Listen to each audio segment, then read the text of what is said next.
building the place doesn't have to do with blocks and cement the way you think.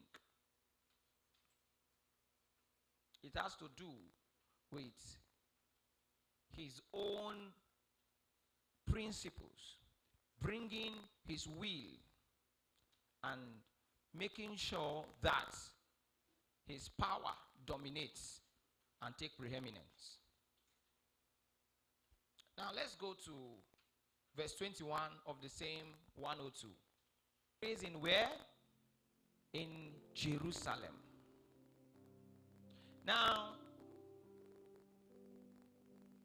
I want you to begin to see the alignment between Zion, even in Jerusalem. You know, the Israelites are known as the firstborn. That is, it's a people that have first-hand connection with God. And you see, God has been backing them up from long time and even up till now. We have heard about how God has fought for them and gave them deliverance.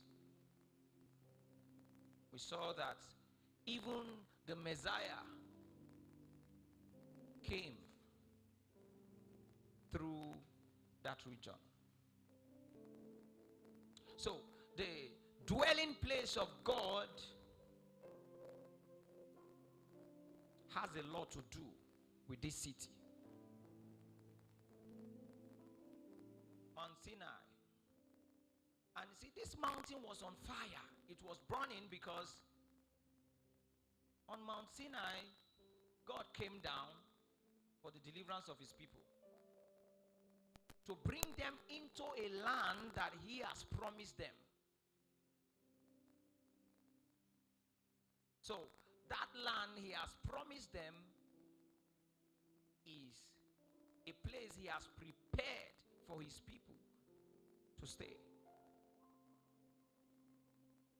So he came to dwell amidst them. So Zion has a lot to do with Jerusalem, has a lot to do with these people.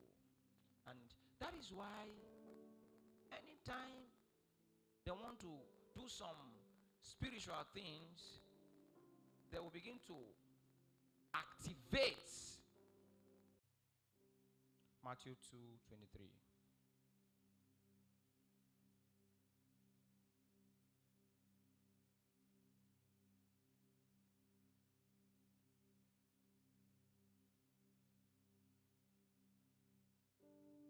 And he came and dwelt where? In a city called Nazareth, that it might be fulfilled, which was spoken by the prophets. He shall be called what? A Nazarene. Wait. Now, the reason why he came there is because there is a prophecy. Right? Are you not seeing? Because what? A prophecy was given before then, that he shall be called what? A Nazarene. So for that prophecy to come to pass, he needed to come into Nazareth. Now, I want to show you something. Revelation 11 verse 8. So that you will understand that apart from having a physical location, there's a spiritual description of that place that can be activated even outside that location. Are we together? Look at your screen now. And their dead bodies shall lie in the street, which what? Spiritually is called what? Sodom and Egypt, where also our Lord was crucified with. Do you understand the description of this place? Now, the physical name was not given, but the description of the place is being given here. And the spiritual name of this place is here. Can we read together? 1, 2, go again.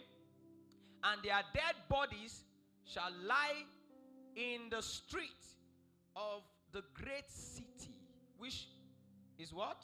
Spiritually called Sodom and Egypt. And where also our Lord was crucified. So who can tell me the physical name of this place now?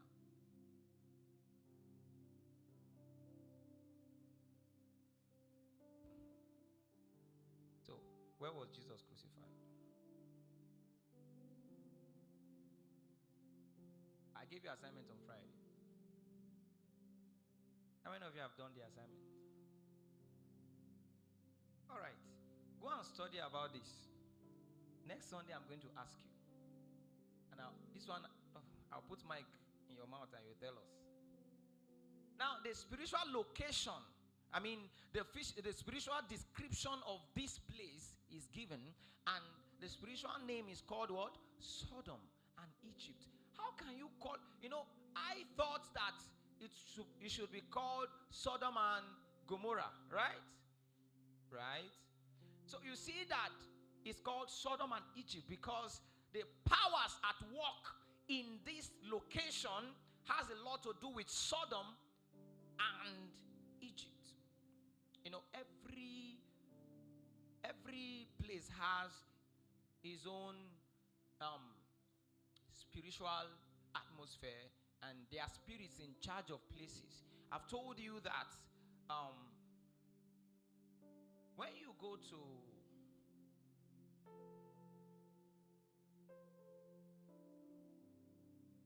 to Babylon, you're going to be seeing that the spirits at work there are called Persians and Medes. Persia and Medes. So these spirits will not want anybody to know God. They are against the move of God. Are you getting me? So that's why they will create principles even in the government to make sure that the move of God is reduced and the move of God will be blocked by all means. So even to pray in that place is going to be hard. Let me explain this to you. How many of you know that every country and continent has his or her own network and internet? How many of you are aware of that? Are you aware of that? You know that there's a place called North Korea. How many of you